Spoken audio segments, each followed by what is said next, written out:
Sunshine. Wisdom is the wise word spoken by the wise man. Wisdom is also symbolic to the black woman. Long natural hair, short with the waves. I give a shout out to my sisters with the curly braids. They call it 4C, we call it 9-ether. She suffer autoimmune and formed alopecia. So keep a black woman's name out your mouth. I will slap her brains out his scalp. They on demon time, she on guard time. Let's take a walk, we gon' see what's on the goddess mind. She said she working on healing from her past trauma. Police killed her dad and shit went bad for her mama. Drug addicted, she neglected her brothers and sisters. She never felt beautiful cause she was dark-skinned. That's heartbreaking, ain't it? But darling ain't complaining, she on a queen of fool. She know the woman's sacred, divine feminine with spice like cinnamon. She only want that strong masculine but still a gentleman. Daytime, nighttime, her skin glow like sunshine. Cocoa, honey and gold, sprinkling a little bit of sunshine. Daytime, nighttime, her skin glow like sunshine. Cocoa, honey and gold, sprinkling a little bit of sunshine. She only seen on the 7th and the 25th. That's why she tastes like nectar. Give me kiss. Not every black woman is a goddess, but if you got one, then I can make you a promise. The weapons might form against you, but none will prosper. If you got her, she'll elevate you to your highest chakra. She the mother, she the healer, she the oracle. That's why I'm comfortable near her, I could be vulnerable. We all came to this world through the sacred womb, including every last king in the ancient tomb. So how could they assume that she ghetto, she ratchet, when she inspired every trend that came into fashion? Yeah, God stunned when he made that. Keep it 100, I don't want it if it ain't black. I go to war with you, I'm on the front line. We gon' be just fine, cause you my sunshine. Daytime, nighttime, her skin glow like... Peace. This is the Black Dot, father, author, writer, poet, MC, one half of the dynamic duo, the #1 father and son podcast, Urban X TV. I am super excited about the new release, The Master's Table, by Sincere Love to God and RP Beats. This album is going to be crazy. It's the follow-up to The Spear and The Shield. Already know what time it is. It's got some dope pieces on it. You're gonna love it. Also on the album is yours truly, the Black Dot. So you wanna go to the Masters RSVP and secure your copy now. They got a bundle package. You get a backdrop, you get a poster, you get the digital download, you get the physical copy, you get a hoodie. The whole process is really crazy. So RSVP to Masters RSVP, and you can get that dope album, My Sincere Love to God and RP Beats, The Master's Table. You will never be disappointed at how dope this project is going to be. Peace. Have a seat at the master's table. We ain't asked for no seat. We went and built up our own. You see, it's rather stable. You got 2 eyes, 2 ears, you know the rest.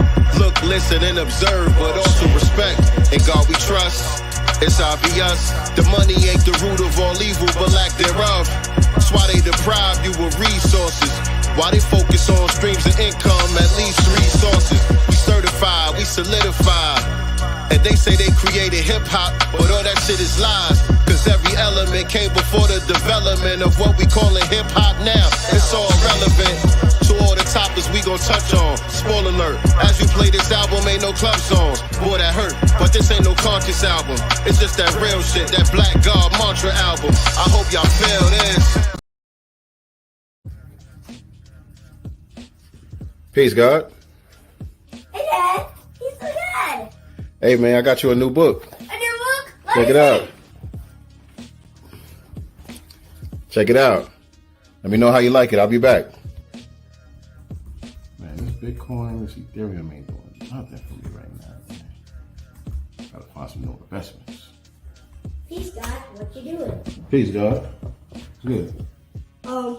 I think this book is kind of inappropriate. Inappropriate? What's up with it? It's inappropriate because look at these. LGBT. Oh, man, I'm sorry about that, God. I accept your apology. Man, it's a shame, man. Can't even find no decent books for you nowadays without having to have these difficult conversations. I have an idea. Maybe that? we should make a series of our own book. A book series? That is a good idea. 7 volumes. 7, I get it. 7 volumes. What should we call it? 7 the Super Hey Rule. 7 the Perfect. 7 the Super Hey Rule. And then maybe we could even make some bundles of it once we get to volume 3. Oh, see, now you're thinking like a businessman. I like that idea, man. A foundational Black American children's series. Perfect. Visit www.godcastbooks.com and pre-order your book today.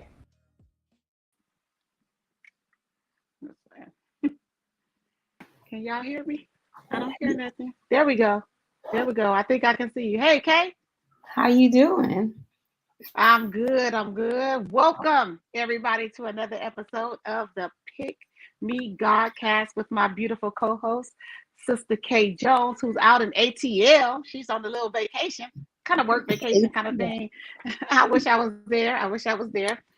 So today we are going to bring another episode of the Pick Me Godcast to you guys, and we have another great guest that's going to be co-hosting the show with us this evening, and I will be giving the details of her shortly. But I just kind of wanted to talk about what the Pick Me Godcast is, and I'm going to be reading because I don't know about verbatim, but the Pick Me Godcast looks to bring some much needed balance to the conversation surrounding relationships between Black men and women by bringing honest, no holds barred discussions from the perspective of single Black women as well as married Black women who still believes in the Black man and desires to build strong Black families.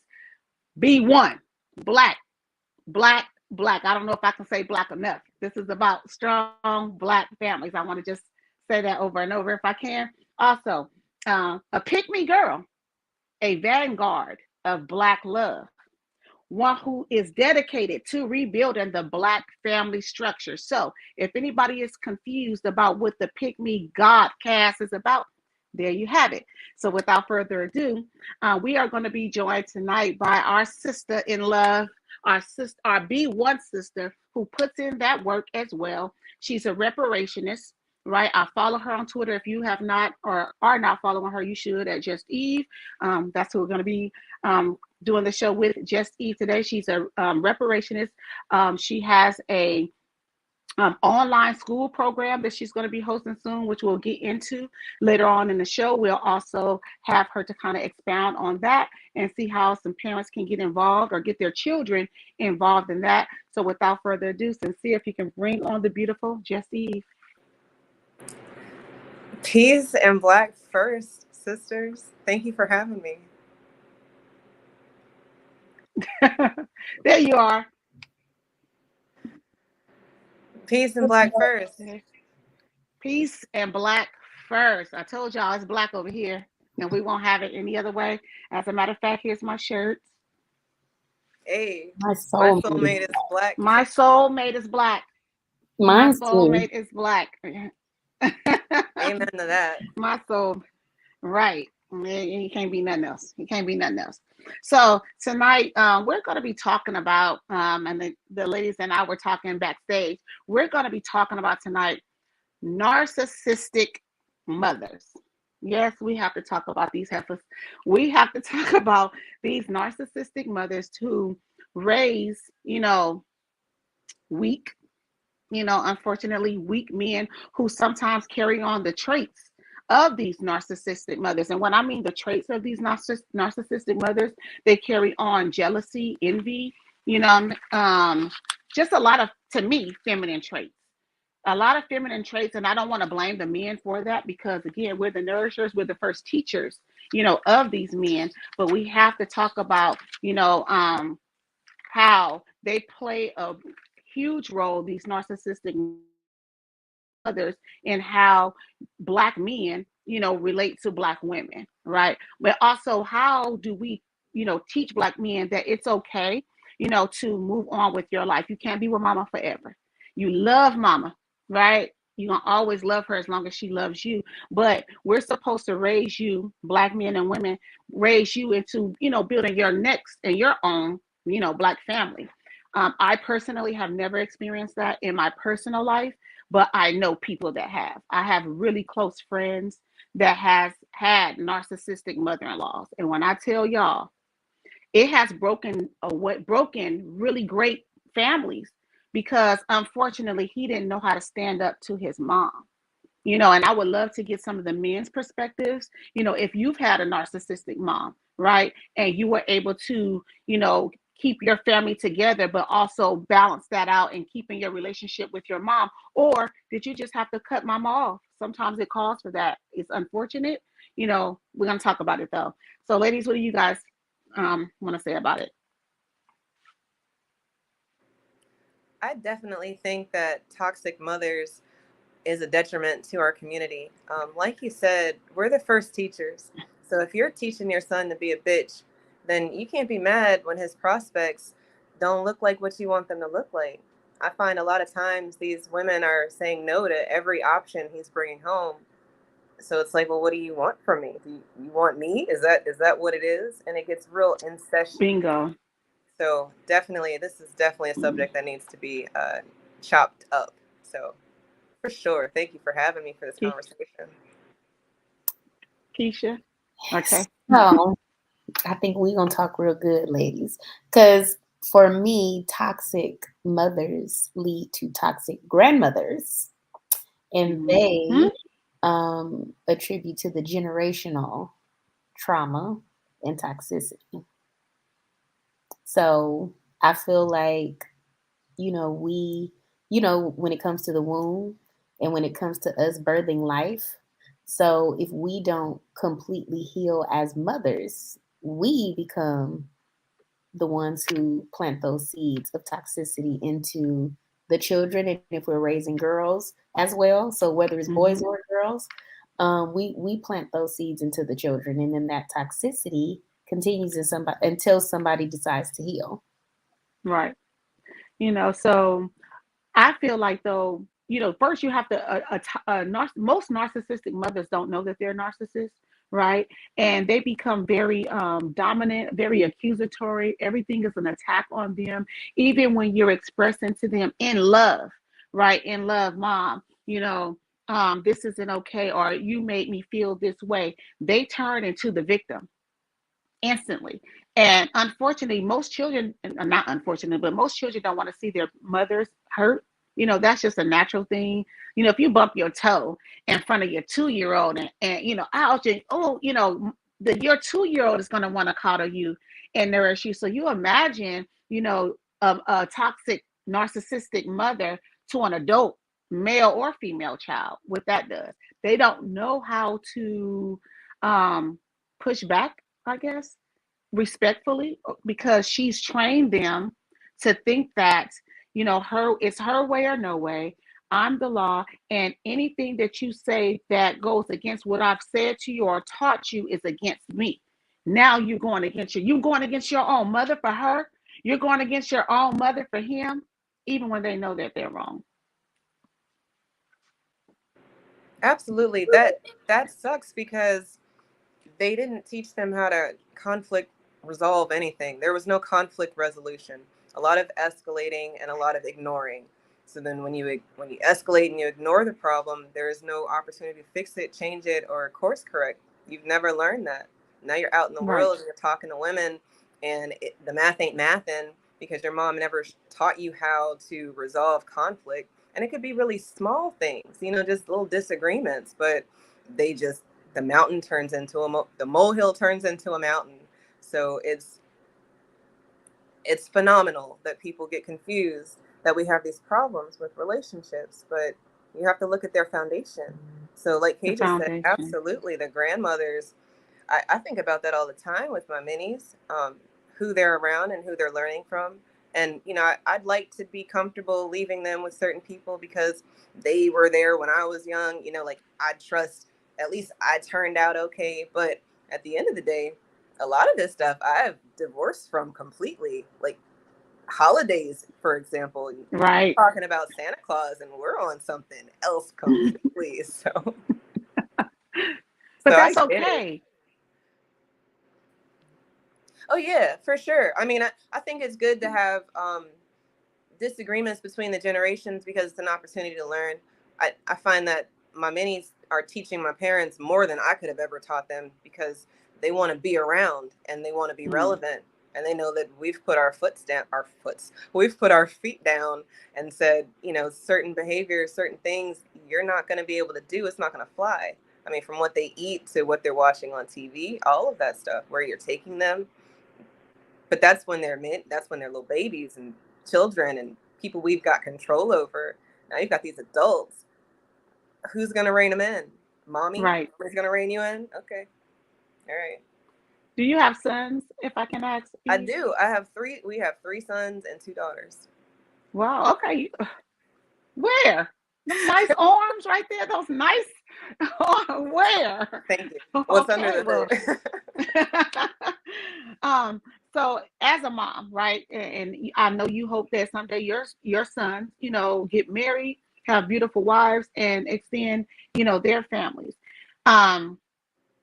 I've witnessed this again, not in my personal life, but other women where the mothers almost center themselves as if they're their woman. And honestly, I think I felt like really crazy about it because I've seen Black women do this. And you think this happens in other groups, but to see Black women, you know, almost acting like her son is her husband is weird to me. Thinking that she can possibly still discipline, or say a 30-year-old man, like literally a whooping because you're not listening to me. And I personally, I don't know if you do, but I didn't spank my kids. I have a daughter that will be 28 next month, and my son just turned 18 last month. I've never hit him. Never That's had wonderful. to. I think that's Discipline. excellent. Yeah, I didn't have, and I understand that some kids you might have to pop them, you know, but I just didn't have to. That didn't work for me, you know, and I raised very well-rounded, you know, children.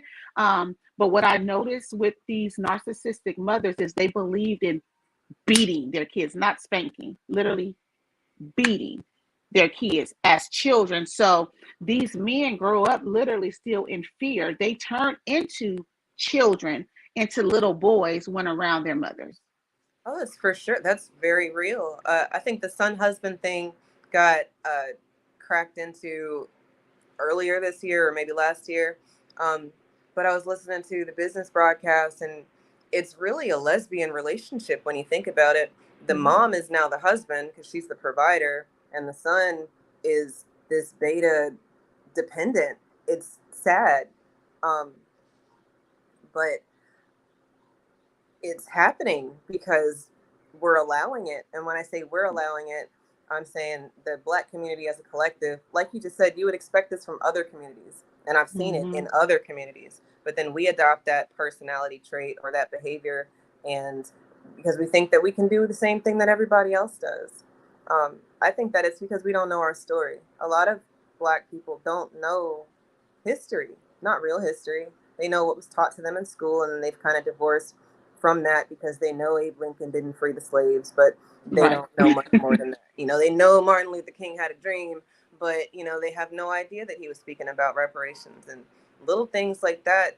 It snowballs into this massive, big cognitive dissonance, and it hits across all areas of our existence. I think that it's important for us to try to foster nurturing homes and unabusive relationships with our minis, because again, they're gonna be adults, and you're gonna spank them. Like, is this what you've taught them? Like, they're gonna get some sort of physical abuse when they're doing something wrong. So then when they don't get that, then they're not doing anything wrong. Like, you've taught that to them already. You taught them that. Absolutely. I see that. Shout out to you for not spanking your kids. That's I didn't have to. Thank you. They ain't been in no jail. No, I'm not a grandma. There you go. You know, like, yeah, like, and I just didn't have to do that. It was a choice, you know, but I was always big on respect. I was big on discipline, but I just disciplined differently. It could be taking things, you know, going in the corner, you know what I mean? Stuff like that. I just made a conscious I'm decision. sorry. I don't mean to cut you off. What about the girl? There was a mom, she cut the girl's hair off. It was a disciplinary. Oh, yeah, I saw that. Like, what about that? Man, okay. I just wouldn't do that. Like, what? because that's still a point. That's still a beating to me, you know. And to me, it almost made me feel like that mother, because I saw that video. She was jealous of her daughter. Her daughter had some beauty that she was jealous of, and she wanted to tear her down. I'm gonna make you ugly because I feel ugly inside. That's what that was to me. That wasn't discipline to me. That was her being jealous of her daughter for whatever reason, you know, and instead of disciplining her, it was punishing her in a different way. It wasn't discipline, it was punishing to me. Yeah. What you doing? Oh, my internet is choppy. I'm trying to keep up with you guys. Okay. Sorry. So I kind of missed a little bit of it, but I did want to go back to you know, myself. Is it story time yet? Yeah, you can story time. Story time. So I dealt with my kid's father, I dealt with a toxic mother. The mother that you guys are all describing, for sure. So the interesting thing is my daughter outright disrespected a teacher when she was little. This is my oldest daughter, outright disrespected the teacher, and it was like a no-no, and a popping was necessary. And so when she was getting her popping, the mother literally stood over my shoulder in my ear and said, "You just gonna let him beat your child like that?" And that's not what was happening. And so what was happening for him, though, he was getting frustrated. So, you know, mom standing there, I'm kind of trying to calm the situation, and he's getting frustrated. But then as I learned a little bit about, you know, their family history, family background, she was the mother that, you know, you cut up, I'm banging your head against the wall type thing. And it's like the boundaries, but it's learned behavior too. Even as a mom, I found myself, I have my now 7-year-old is very she's ahead of her time, and that can come off as very disrespectful. It can come off as very what happened? Nothing. We're here. We're here. Yeah, we're here. What happened? As very how do we say it? I mean, she's grown. You know how we talk grown? Yeah. Yeah, but I don't, you know, she's definitely mature for a 7-year-old as far as her thinking. And I feel like she speaks her mind. She's outspoken. Definitely. Very much so. Kids, like very much so. She's not the type of kid you can pull the wool over her eyes. So you know how we can kind of and I'm gonna call it what it is. We manipulate kids to get them to do what we want to do. You can't do that with her. So if you tell her, like, she still will not believe that Santa Claus is not real. And I've told her, no, Santa is mommy. Like, huh? It's not. No, she's like, no, Santa's real because God told me. I was like, yeah, because mommy's real. She's like, no. So her thing is, you have to make it make sense to her, or, you know, you're not telling the truth. So, I mean, just little stuff like that. But I found myself, if I'm not, or basically from the toxic mother to the son, I had in my ear, well, you're not beating her hard enough. So where that's not my practice, in the back of my head, now I'm frustrated, like hearing that, like, you know, you don't want to be seen as a bad parent.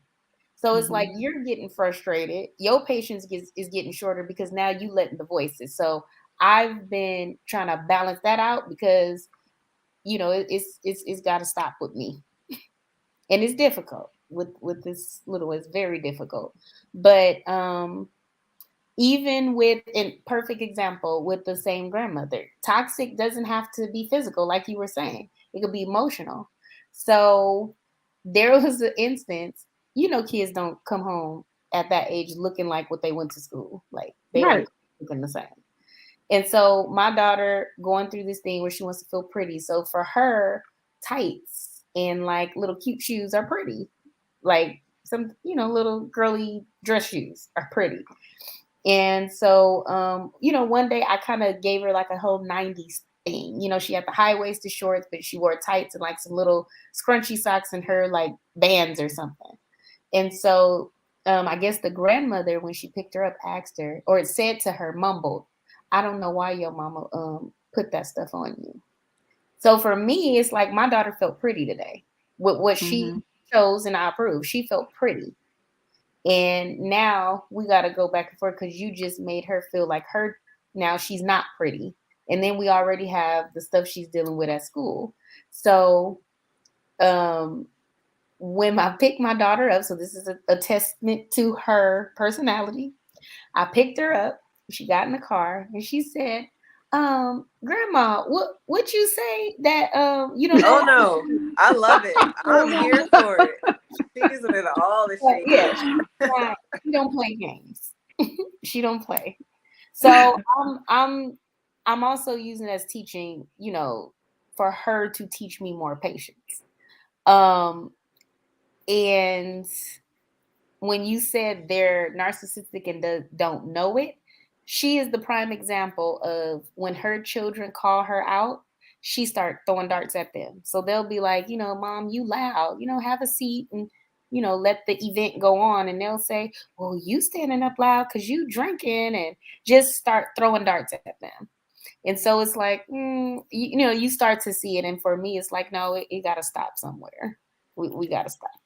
Can I ask, in your situation with your ex's narcissistic mother, did there ever come a point where you felt like she was also jealous of your relationship dynamic with your partner at the time?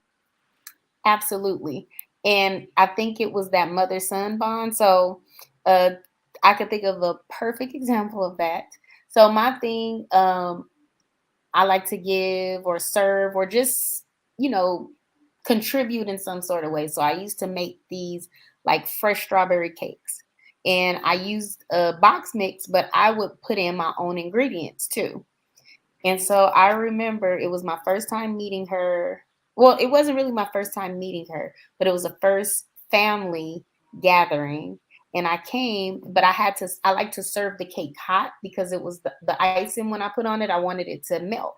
And so her daughter was like, "You can just cook the cake here, so you could pull it out the oven, serve it hot." And so, had all the ingredients out. And she's like, "Well, what you gonna make?" And I was like, "Oh, I'm gonna do my fresh strawberry cake and, serve it warm if that's okay with you, blah, blah, blah." So she's like, "Okay." And I walked out and she's like, "Well, it's a fake cake anyway." Oh no. And I mean, I could go down the list. Oh, wow. I could go down the list. But unfortunately, it took me 7 years after in order to really sit back and pay attention and be aware of things that she does, because she plays victim. Another level of toxicity, she sits and gossips with the grandchildren. So unfortunately, if my kids are on the phone talking about something other than their grandma with her or anything positive for too long, then I tell them to get off the phone. I'm just like, "Okay, you got to hang up." Because now, you sit and gossip with all of your grandchildren. And then you play victim when your children call you out. You just described, literally, it's almost like you're describing the person. So I have a friend that's going through a similar situation right now. And it's to the point where she and her child's father live with his mom, and like she just got a new job, a really good, job or whatever, way better paid than the current job. And she was telling him, because they pretty much do the same thing, well, maybe you should apply too, it'll be more money, whatever, but she got the job first, right? She got the job, because, she'll just throw negative job. That, now that she got the job and she's making more than you, then that just means that she ain't gonna listen to you. She tells them that their daughter, who's brilliant, y'all, been here a week, brilliant. She's slow. She's slow. What else? She tells them that they don't need to get their own place. They need to stay with her because, why would you want to rent? You should just buy. That's not everybody's dynamic. You know, let's just be, you have to start somewhere. Criticizes her parenting. One month she has to go to work, but then she criticizes her for going to work because you're not being a good mother because you go to work. But I'm paying you to babysit your own grandchild and we live under the Not paying same the roof. not, whoa, what? Paying the grandmother to stay in, and you all are all under the same roof. Oh boy. Yeah. Um, but definitely, like, she'll tell her son, like, they can have a disagreement, her and the girl, but she's very respectful. And, or her guy can be having a disagreement and he'll be like, Mom, let's just leave it go. You choosing her over me? She'll say it right there. Don't you ever choose her over me. I come first. Hmm. You know what I'm saying? If you ever choose over me, you'll always lose. So she's had been planting these seeds, in him. And honestly, since she's been here, them talking on the phone because the situation, the reason why she left is the mom punched her. So in front of the kid, a lot of stuff happened. And so he starts regurgitating things that she's saying when they're talking on the phone and stuff like, yeah, I bet you just left because you want to be with someone else. Da da da da. It's like, dude, your mom punched her and you didn't even step in to stop it. And that's my problem. Oh, that's a huge That's problem. that's my Yeah. problem because and then his whole thing, well, you know how she is, you know how she is, you know how she is. I'm sorry, and I'm just letting any mother out there know. You hit me, I'm hitting your ass back. I don't care. You can be 99.9 years old. If you hit me in an aggressive way because you feeling big and bad, you feeling froggy, and you want to leave, I'm hitting your ass back. This has happened numerous times, and she's never done it because she said, "Well, I respect her. I want to respect her." That's his mom. I don't have that in me. You know what I'm saying? You're just not gonna, maybe once, maybe it was an accident. I don't know. You bumped into me. I don't know. I'm not taking hits like that though, from anybody, period. I would have laid her out, but she didn't. But my thing is, you're there, buddy. That's where you come in as a man. You 30. You know what I'm saying? I don't give a if that's how she is. That's not okay. It's not okay. But I also give a little grace because this is who you've been raised by and this is all you know. How do we break that? Because sadly, he knows that it's wrong, but it's because it's all that he knows. I don't even think he knows how to shake it, y'all. I've had conversations with he don't know how because that's his mom and he loves her as he should, but as a man, you have a family now, right? She has to respect you. She has to respect the person that you choose to be with and the family that you're building. And you have to let her know that that has to be respected. That starts with you as the son. You don't know how, y'all. You don't know how. Well, she's abusing him because she's holding resources over his head. It sounds like he never got a chance to flap his wings and see if he can make it out the nest. But And they can. And the thing is, they can because they both have great jobs. They paying all her fucking bills. oh no. She's very emotionally manipulative, financially manipulative. I can go down the line. Okay, down the line.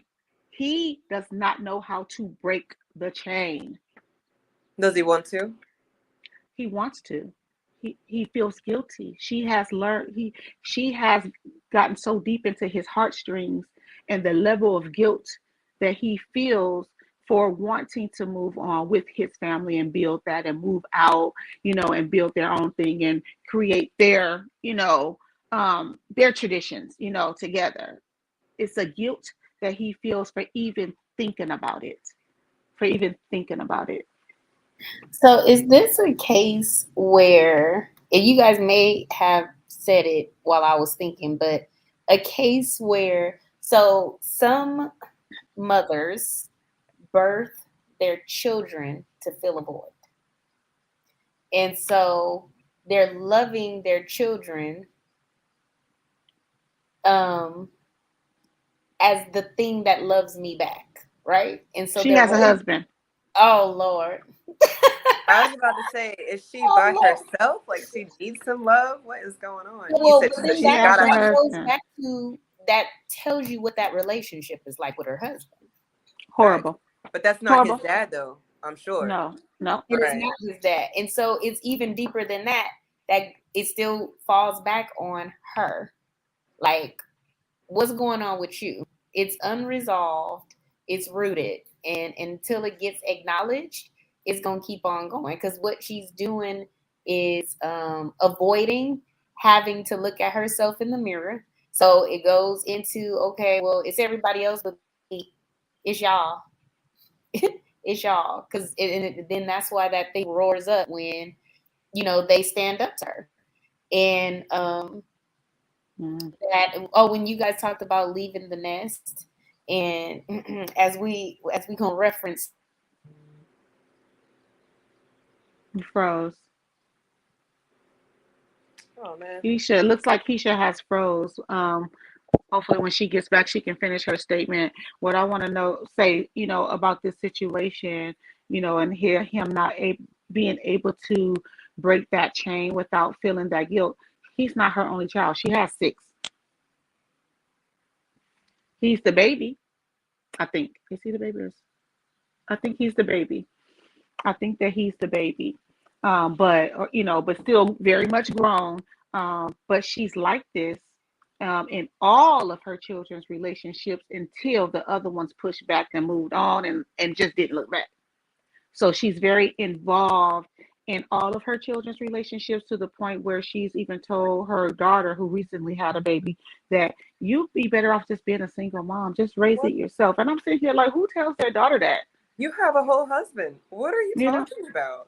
What? that's my thing. I'm sitting here like,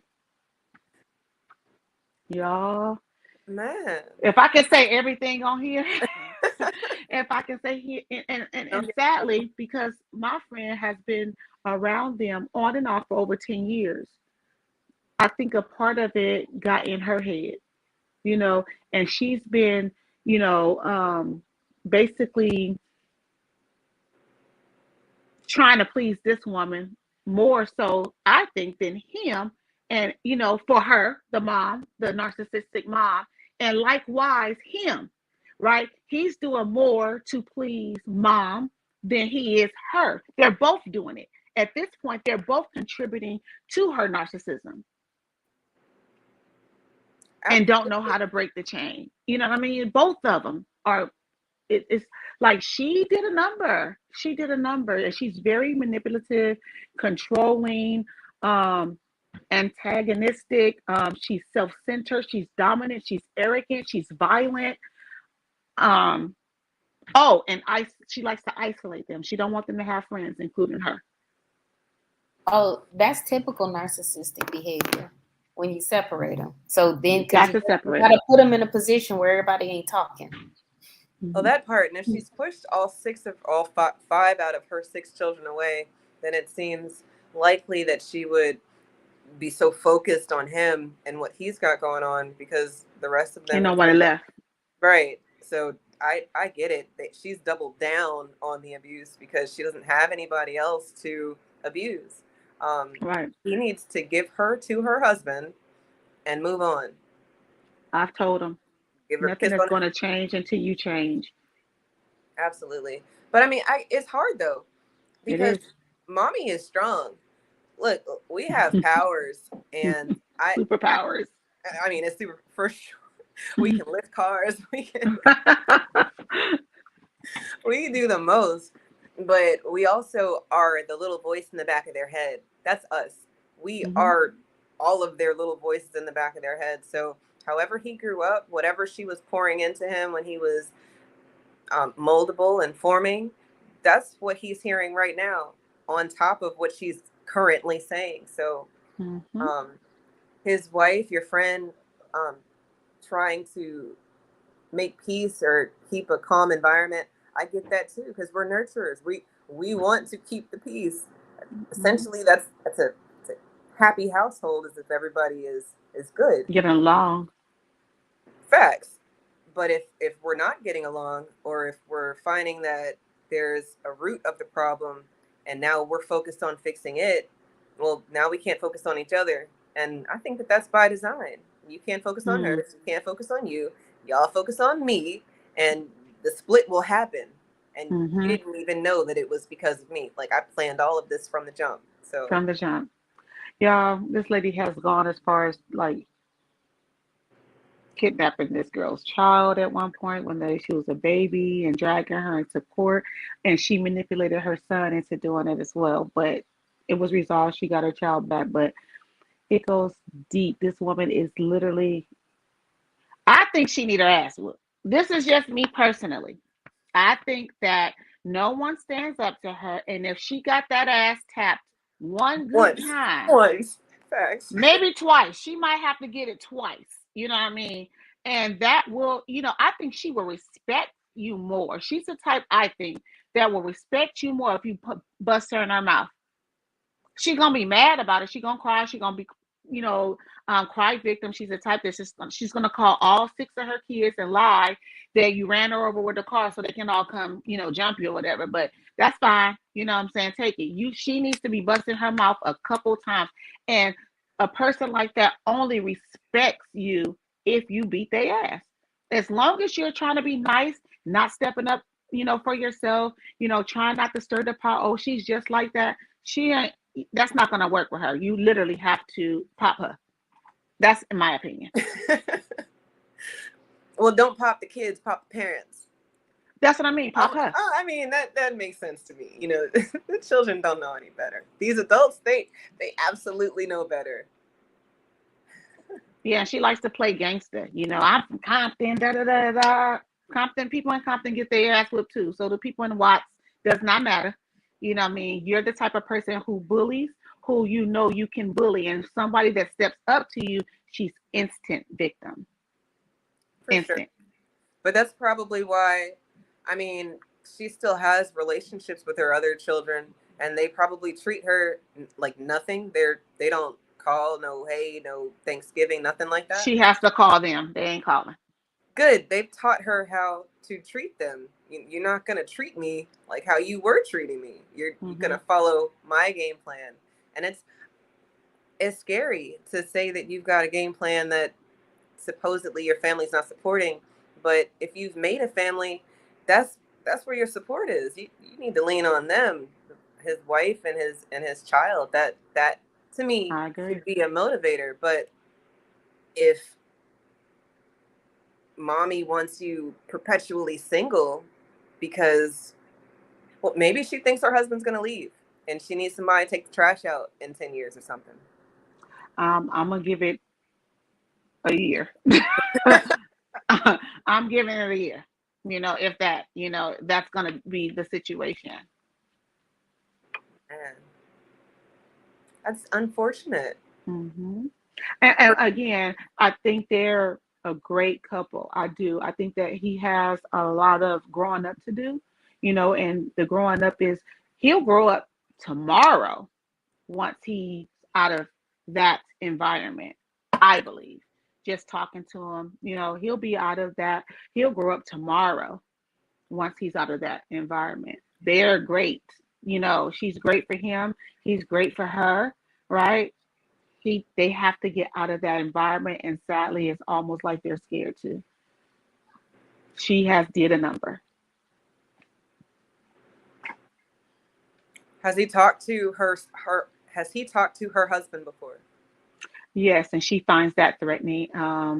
That actually happened last night, and she pulled the whole "you're going against me," blah blah blah, to him. So yeah, so she knows how to pick them. This woman has been knows how to working pick for them. however many decades. Yeah, wants her son to fall right in line with that. Shame on her. But he's gonna have to man up, because I told him. Does he want his family, or does he want his mama? Because if he picks his mama and he finds somebody else, it's just gonna be the same situation all over again. Like, why would you put yourself through that unless he's been, all right, fuck it, I'm just not gonna be with anybody because this woman's crazy. I have to wait till she dies before I can move on. That's wild. That But is very, very wild. But I've told him though, don't lose what you have, because the thing about it is, regardless to his mom's marriage situation, if it's healthy or not, she still has somebody. She holding on to you, holding on to. She ain't got rid of her, so don't let her have you get rid of yours. Fight for your relationship, fight for your girl and your child. Because that's what you want to do, and that's the right thing to do. Right. So don't allow her to have that. But if you're okay with that, because I've said this too, you have to make a choice, because her thing is, I'm not going back there. And if we're going to do this, we're going to do this in our own. I'm not going to be abused verbally or physically, emotionally anymore. And I don't blame her for that. And I told him it's not fair for him to want her to do that at this stage, you know, because that's how she is. No, that's not okay. You can't expect her to be comfortable in a place because that's how she is. You're either going to break the cycle or you're not. Shit or get off the pot. And if I could add, when we get to the stage of, you know, that goes into making those excuses, that's just how she is. And it's like, just what you're saying, you gonna either, shit or get off the pot. And it's like, that is, well, one, it's an excuse to carry on the behavior and Yep. not be accountable. And two, it lets you know without them even telling you, I'm not ready to change. So if a person is saying, I'm not ready to change, then what do you do? Right. So like you said, it's a choice that has to be made. One way or the other, whether that's a Mhm. choice to be together and do our own thing or to amicably, move on because you have chosen to basically be with your mama. Mhm. You're a narcissistic mother. And hopefully, even with the situation happening, she's built up this probably newfound confidence in herself. Like, you know what, standing up for herself, putting those boundaries around herself as well to protect Hmm. her and her children. Like, you know what, and that's a good place to be at. Like, we're not doing this. This is, and clear boundaries. Like, we're not doing this. It's either this or that, or I'm moving forward because I Right. have to protect me and I have to protect my babies. Right. And And she only we'll has get to. one, thankfully, just one, but she's four, and all we hear, for the last, for the, few days, my granny hit my mommy right here. She say, boom, boom, boom to oh, mommy. She said, that's not nice. That's not oh, nice. And I'm like, no, baby, that's not nice. It's like, lady, what are you doing? Like, this is not okay. And This is we not okay, and this is regular. And the thing is, she's setting the template for future relationships for this Yep. child too. Yep. absolutely, absolutely. I mean, if this is how she's handling her conflicts now at her ripe old age, I can imagine what type of household they had growing up with regards to discipline and, again, conflict resolution. Beatings. So it's a wonder that he was able to even lay down with another woman, like in general, and make a baby. Because sometimes these behaviors, they show themselves way before we get intimate with them, and then but now we're intimate, so we're kind of stuck. Oh shit! Now it's a baby. Now we're invested because it's Hmm. the whole life. I I I do not advocate for black families to split at all. Me neither. I However, tell her that, but I am a divorcee who's me engaged. too. Like I'm right there. So I've been Mm-hmm. divorced, and I wouldn't want anybody to do that because I think our families should stay whole and remain how they're supposed to be. But I get it. Life gets messy and people move, change, and whatever. However, with your friend, a divorce is not going to look good for the little girl, the little baby that you're talking about, that 4-year old, because that grandma, he's he's going to allow her to be in control of the discipline. He's not Hmm. going to discipline. It's going to be his mom's taking Well, care that's of how him. it is. That you just that's that too. She doesn't want to listen to mommy and daddy. Honestly, only grandma, because that's how it's been, and that's how she has it set up, and that's all on purpose too, if you ask me. Yeah, grandma's been hitting and whooping everybody. I would listen to her ass too. Like Mommy Get her can't ass back. save me. Hit her back. And I teach my 7. Well, I teach both of my children young, and hopefully, I think the oldest one is getting a little bit, because I, try to teach them about their woman power, and I'm like, I said, you got a power in you that girls have that everybody don't, boys don't necessarily have all the time. And I said, if it don't feel right in your belly, then it's not right, no matter what. I said, that's God telling you it's not right. And I said, and if it doesn't feel right in your heart, and I be careful with that one too, I'm like, it's not right. I said, so if your belly say it's not right and your heart say it's not right, then it ain't right. And so that's why it goes back to my little one. I don't shush her when she's right. Like, I also listen to her first, see what she's talking about, because they'll tell you what's going on. And she at 4 is doing the best she can to try to tell y'all, hey, look, this is what's happening. It ain't right, but I can't do nothing because I'm scared. Absolutely. And I want to protect my mommy, and I don't want my mommy to hurt, but I'm scared. I don't know what to do, because she might hit me too. Well, Right. Yeah. Right. There you go. Man. It's just been, again, I'm telling you guys, and I've told her, I'm all about keeping Black families together if they can be together, right? I'm never going to tell you to leave, because that decision is yours. Only you know what you can tolerate. When you've had enough.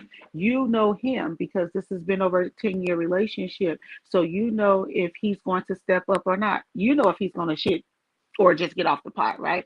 So do what's best for you, but always put your daughter, at least put your daughter first. You have to put her first in this situation, because she's growing up in a toxic, violent environment, and not just this incident that just happened last Thursday. This is an ongoing thing. So you have to think about, the template that you want to set for yours. That's the template that was set for him, unfortunately. But you are in control of the template that you set for your child.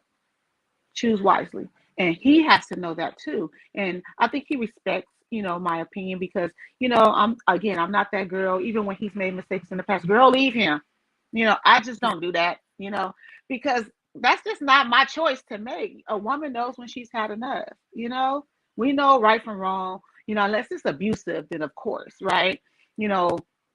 But I just told him, you have to man up. I've said it like nicely, softly. You gotta man up. You gotta man up, babe, because you're gonna lose your family. You know what I mean? And at what cost to you? What is that costing you? Because it's not gonna cost her anything at this point. And then is it, safe to say that as women, that makes us feel like we're not protected. We're not covered. You're not covering me, because you're not standing up to her to want support or protect me. So then you shrink in my eyes, unfortunately. Oh, for sure. I mean, if you're not the one, if you're not the one blocking the ammo, you're not my protector, then what are you there for? I mean, what are you?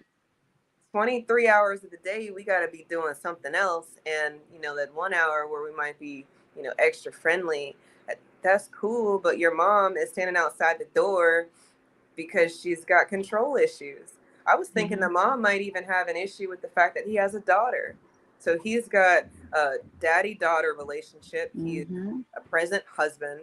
And this man is doting on 2 women, females that aren't his mom. She's got some issues that she's going to have to resolve.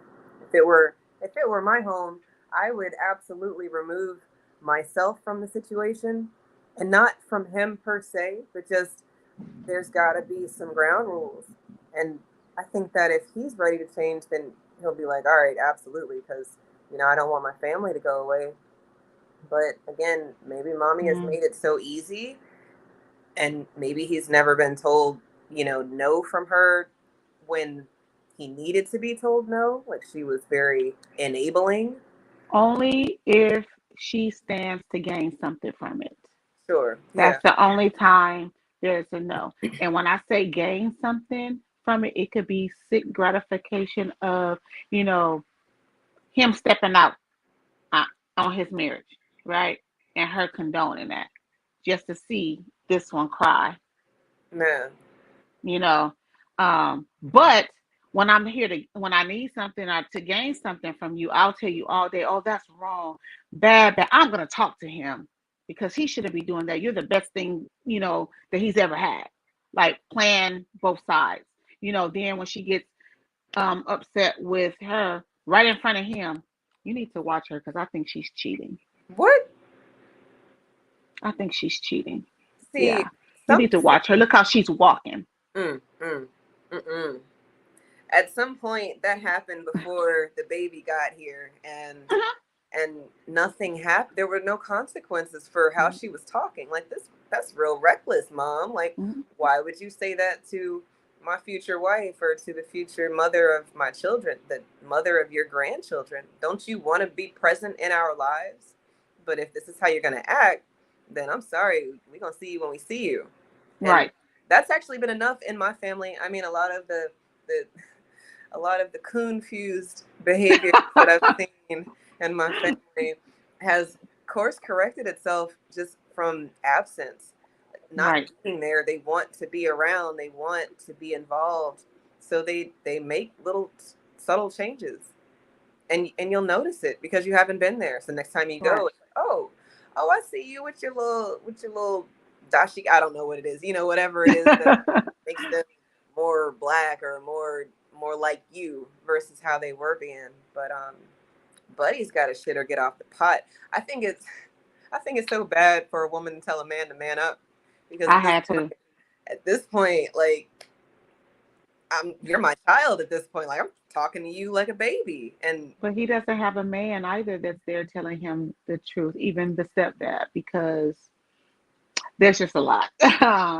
So he knows how to pick them. That's what it seemed like. Pick somebody who wasn't going to combat anything. There's no hyper masculinity in there. It's beta energy throughout, you know, the home. When it comes to the male dynamic, is beta, and beta energy. And so I know we have an Ayana video that speaks to what we are talking about.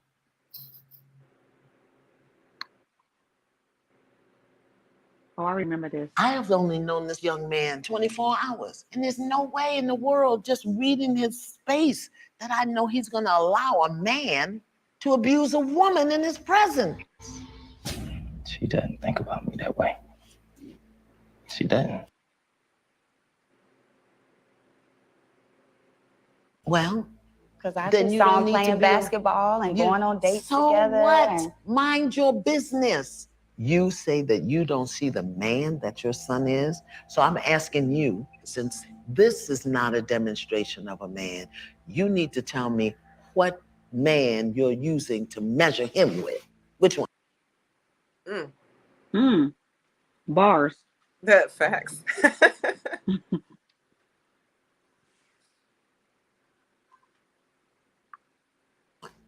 My idea. Which is your idea. Mm-hmm. Now, is that the idea you trained him up to be? No. Oh.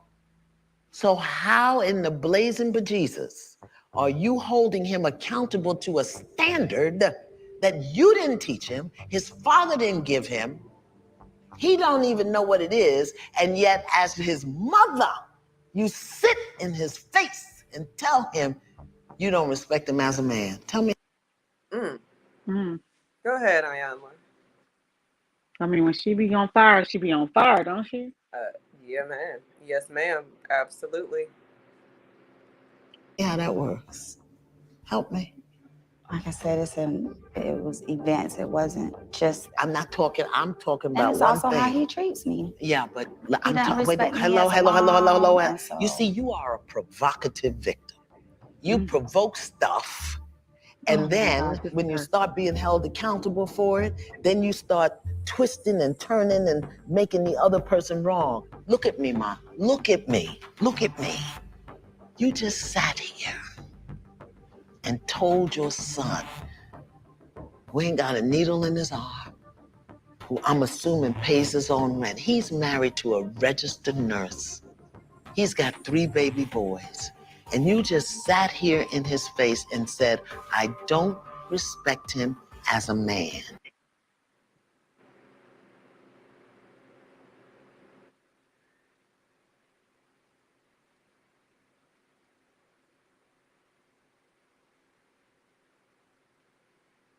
Mm-hmm. And you don't think to consider what that does to his heart, to his soul, to his spirit. I'm sure that's hurtful. And you okay with that? And it's hurtful for the things that he says. But there you go. You're doing it. You're doing it right now. You're doing it right now. I'm holding you accountable and you spinning. You're spinning your web. You're trying to get away. You're trying to get away. Tell me, just here's the question. Just answer it. We'll get back to that other stuff later. Tell me. Forgive me. I respect him. He's a wonderful man. Do you understand that your mouth, your voice, your words are connected to the coils in his heart, to the valves in his heart? He can't help but love you. And every time you dishonor that love, you chip a piece of it, chip a piece of it. This is why in our culture as Black people, when the boys turn a certain age, the men come and get him and take him away from the mother because she can emotionally manipulate him. Absolutely. Emotional manipulation. This is it, y'all, right here. This is she just said that we'd a little voice in the back of there. She just said that. I mean, look at his face. He's hurting. And that starts in the womb, because if you think about a baby in the womb, it's our voice that they're hearing. And, it's subtle, but they're hearing our vibrations. So they get used to that. And that's where that attachment first starts, obviously. But it's story time after this, y'all. Since we don't live in our culture no more, we say what we want to say, do what we want to say. We tear our men down and then wonder why they don't make good husbands and fathers. Mothers destroy sons. His mother can speak to him in certain ways that destroy him in ways that can never be repaired.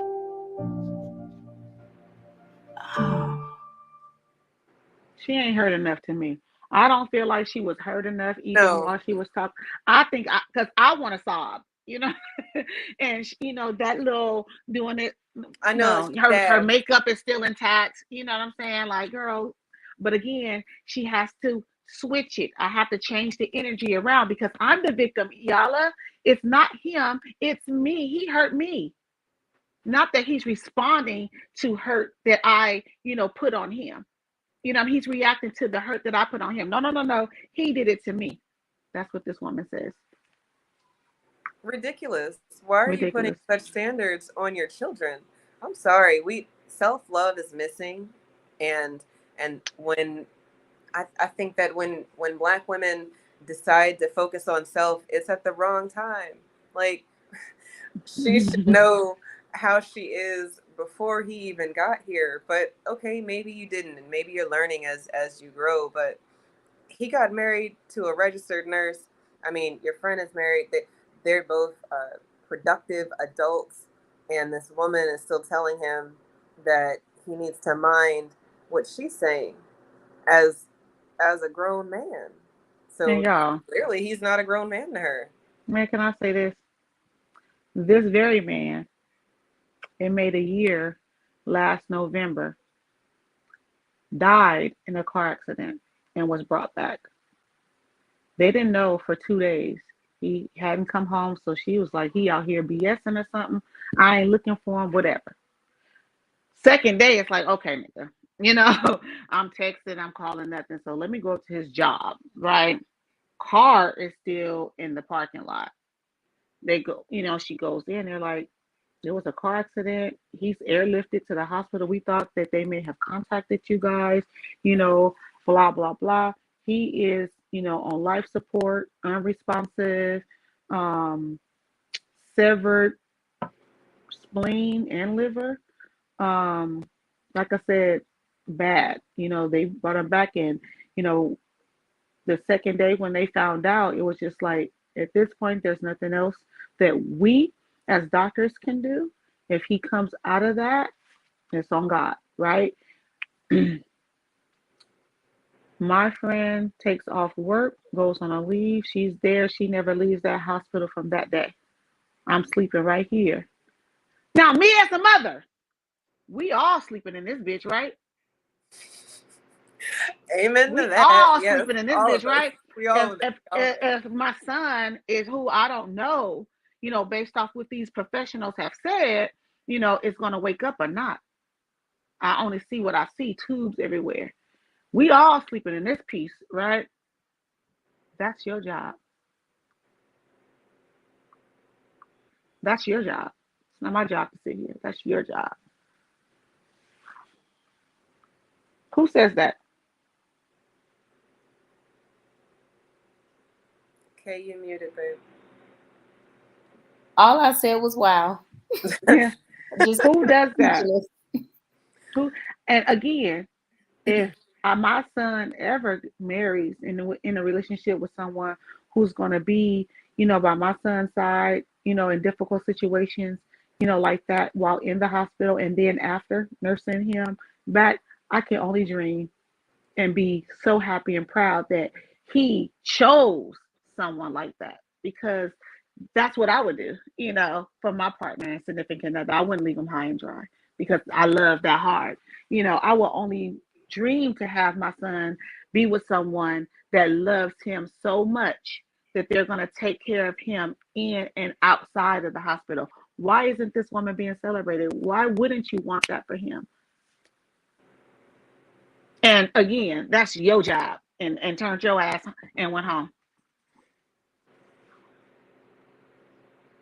Well, I mean, she's not wrong. It is the wife's role, but damn, how do you say that about your son? What are Well, you let me say what? something really quick, Eve. They're not married, they're engaged. Okay.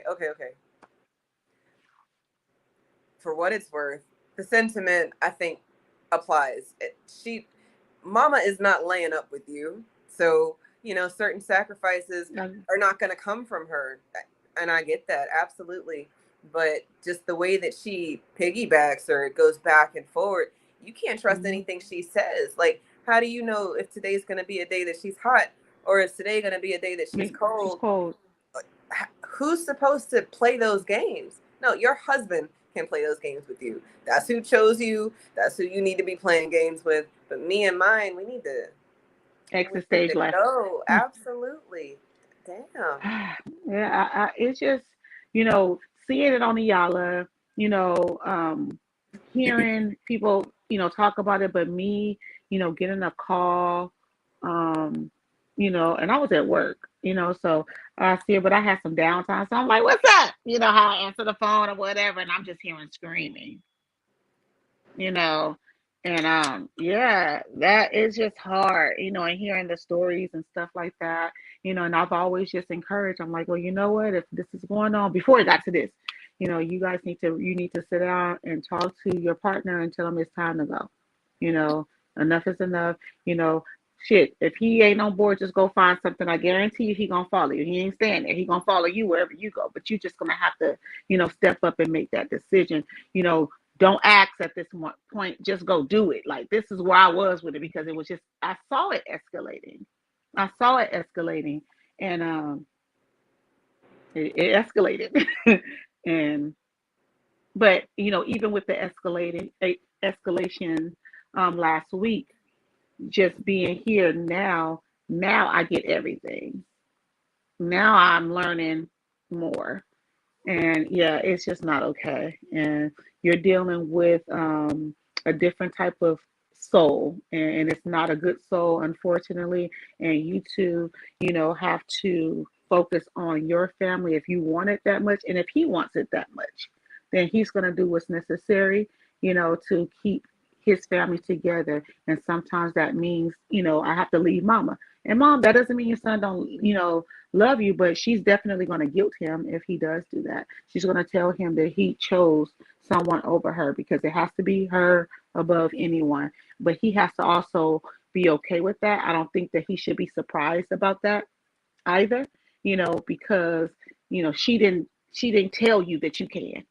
I have to tell you that you can go, or something like that. So they just have to be okay with the lies that she's going to tell, because she's the one that gets on the phone with everybody and tell all the business and then say, don't tell nobody my business. Well, bitch, you've been on the phone all morning, on five-way, telling the business. So, you know what I mean?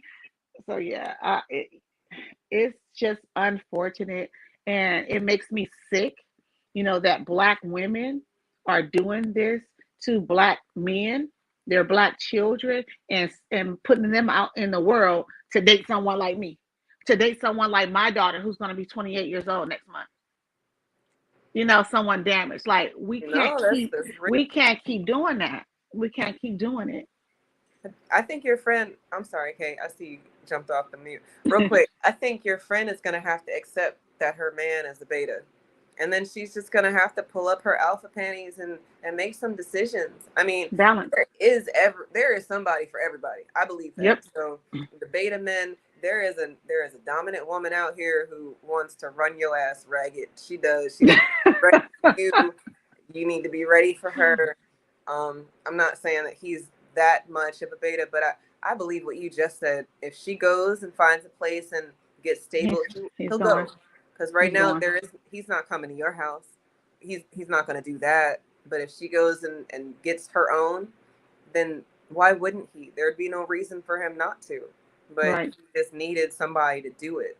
And lucky for him, the mother of his children said that she'll help him move on. But I was thinking about what you said about the rest of her kids and how she's probably just focused on the baby or her son because there's nobody else. He needs to reach out to his siblings. He needs to call on them and figure out whatever strength they had to move on. Not so they don't mess with him because of her. It's not that they don't mess with him because of her. It's so she sows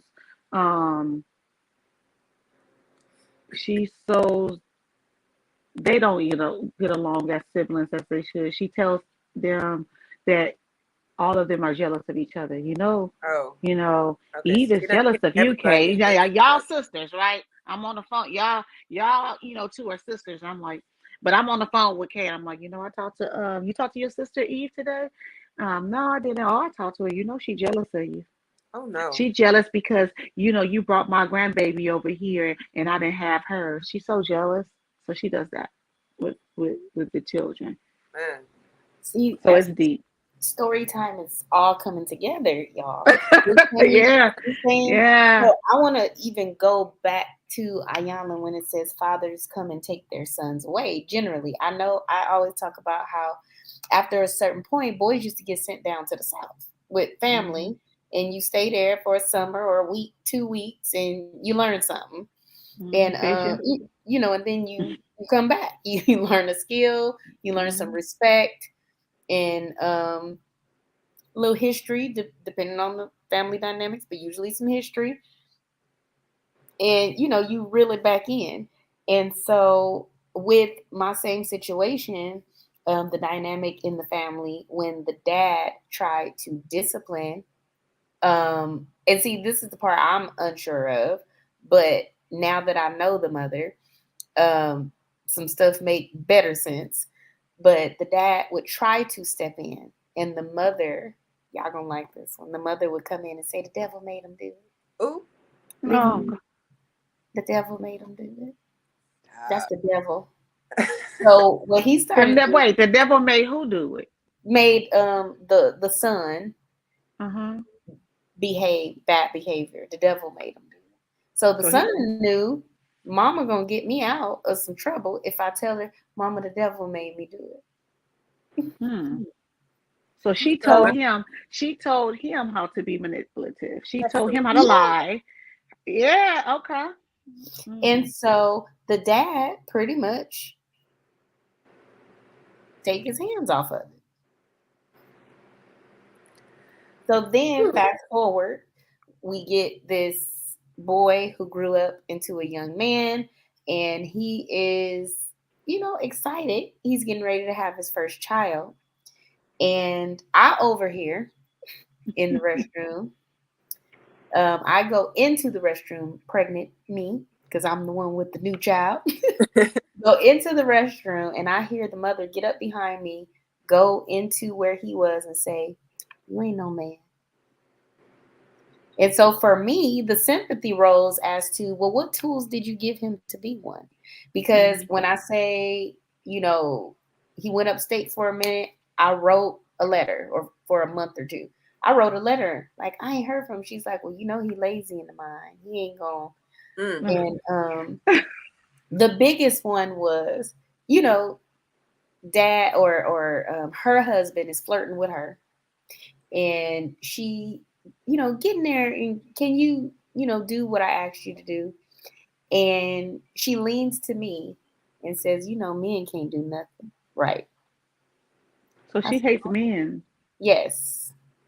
She, and because, so her father was African, and she felt that he didn't like her, I think. He didn't, because her mama was an FBA. I'm just telling you, it's just real. I'm gonna tell you what it is. I gotta tell you, because then, like, it's deep, and we're learning a lot of this stuff in recent times. That these people come over here, a lot of times to get papers, for whatever reason, that they get over here, and they have a disdain for foundational Black Americans, including the women have it for the men, and the men have it for the women. You served your purpose, whatever that may have been, and out of that, I may have knocked you up. And so even back then, because I'm like, they was what, 6 kids in? No. So she felt he was really mean. She felt mean. He was mean, so she rebelled. And she fast forward, got with the guy, had a boyfriend out in South, got with this guy. But I know when she told me about her relationship with her husband, she said, one time I thought he was going to hit me with the phone, and I was scared of him since. I said, thought. Thought. What? And so to me, if that was the beginning, it's no surprise to where it is now and the children. In that situation, when you step outside of it, you see just it everything. Just down. And I'm trying to cover mine by telling the truth and keeping them, not keeping you away, because you need to see what to notice, but trying to keep them sheltered from it as much as possible. Absolutely. We have to teach them. We have to learn them of the behavior. Look, I am of the mindset that, like you said, we're manipulative. Mothers and parents are manipulative. We're supposed to be programming our minis. Like, as if you don't insert a program, then everybody and everything else will. I hope it's okay to plug this right now, but we got FBA Sunday School coming up. That's what, yes. And this is so much. This is needed. It's so important, and it's not about the core curriculum. It's not. I'm not here to talk to your children about, a verb and a noun, but I would like to talk to them about Jenny tried to play in my hair today, and I would like to talk about, Teacher Susie said it's okay to feel however you want to feel, because maybe y'all aren't debriefing with them. Maybe you don't know how to start, but it's kind of family oriented. You don't have to be a child to enroll, but it is for the youth. We would like to talk to them about practical math with regards to reparations, what that looks like. We want to talk to them about languages, because all these people come over here and they feel like they can talk in their little code and we don't know what's going on. We need to be one-upping these people. Like, no, I don't look like I speak Spanish, but I understood exactly what you just said. And how rude. Like, come on now, you can't speak like that to me. But they can, because we don't know what they're saying. Or our story, like I was saying earlier, a lot of people are disconnected from who we are because they thought that their story started on a slave ship. And a lot of us weren't even on a slave ship. We got Right. displaced from where we are currently in this country. So it's backwards misinformation. Our role, to me, is to make sure that these babies are armed and protected and they have And covering ready. in all the different ways. So this is just our little I'm contribution. enrolling. Much respect. We I'm have enrolling. orientation. We have an orientation for parents on Sunday at 1 o'clock. It's on a Zoom. It'll be recorded for people who can't attend, but just going over the curriculum, what we're going to be talking about. Again, I could care less if your student knows what a noun and a verb is as much as they should know that foundational Black Americans are owed a debt, what a debt is, who foundational Black Americans are, whatever hashtag identifier you use. Right. This is yours. And a lot of people take advantage of the fact that we're not owning things that are ours, but then we go and we claim behavior that's never been us because it feels right, because it feels good right now, or I seen Jenny do it, so let me see how it works over here. Nah, absolutely not. We got to reprogram these babies. We got to reprogram ourselves, but we got to start somewhere. So Thank you for doing this. Oh, for sure. Can I ask the age, what grade level this is going to be for? Essentially, it's for all ages. My only thing is that if you have like a baby under the age of 5, you need to sit with them. Like I personally have an issue with parents who just gonna sit their kid in front of a laptop or a tablet and say, here you go, because they don't have the wherewithal to interpret what's going on, or even just being online with other people. I think that that's a very scary thing. But maybe it's because we grew up with stranger danger. Like, I still feel weary when I'm calling an Uber. I don't like strangers pulling up to my house and knowing knowing my personal information. But yeah, up through high school, again, I don't think you have to have a child to do it, but it is going to be for the children. So, you be 30 enrolled in the class of school. Maybe you don't do the Zoom. Maybe you just watch the videos that are recorded. They'll be on the Patreon, so everybody will have access to it if you sign up on the Patreon. But yeah, definitely do that. I'm definitely doing that. I took my son to the reparations rally in DC. And he went, I think, because he was just like, well, I want to fly. His whole thing is he wants to be well traveled, right? So anytime it's time to get on the airplane, he just wants to go just to technically say he went to that state. And so when it came to the reparations rally, when we got there, we went to eat the first night. The rally happens, and he's just like, finally, I think on our way home back, he was like, I really thought that this was going to suck. I only went because I wanted to, fly to DC and say I went. He was like, but Mom, that was so cool. I learned so much. He's met Tariq several times from like 13 on, so he kind of feels like they know each other. Anytime that he's in his front, yeah, he feels like they know each other, or whatever. So anytime he gets to get around him and other people, but and of course, being on social media the way that I am now, a lot of FBAs, I got a chance to see. So I'm like, hey, such and such. You only know about their profile pictures, And I'm like, that's such and such, and everybody's chopping it up. And he's like, Mom, you know these people. I was like, well, kind of from my podcast and social media, but this is family, and everybody's embracing him and talking to him, about reparations, about blackness, and it was the men. It's funny because Keisha brought up how the men would, take on, the male children, and that's exactly what happened at the reparations rally. A lot of the men just grabbed my son, and I was kind of over with the women doing my own thing, and the men kind of just took him on and fed him so much information, so much love, just brotherhood, fatherhood, all that stuff. And he was like, I really enjoyed that, and I will go back every time. And I was like, I told you you'll like it. He was like, I thought it was going to be corny. I thought that I was going to actually go sit in the car, all this stuff. But so he really appreciated, the fellas, the brothers, what I'm saying, just kind of taking him on and just chopping it up with him. And he actually vlogged it. It was amazing to him. When we went to Tariq's grand opening of the museum, he wanted to go, and I was like, nah, he's kind of doing 21 and up. He was like, can we call him? I was like, we don't know his number, boy.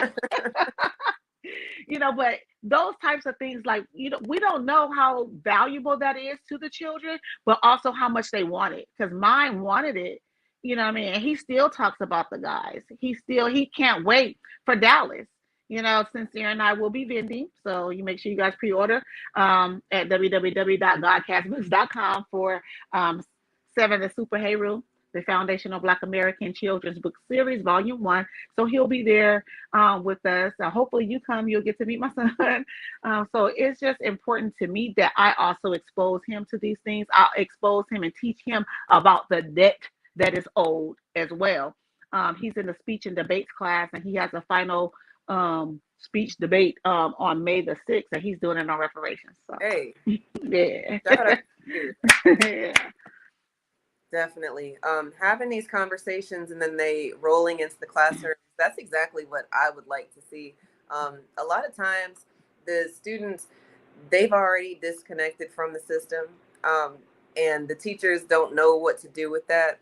But if the parents haven't given them the ammunition or the fire, or they haven't breathed life into them, speaking truth to power, then they're just going to seem, insubordinate and rebellious, and they're going to get labeled all the bad things.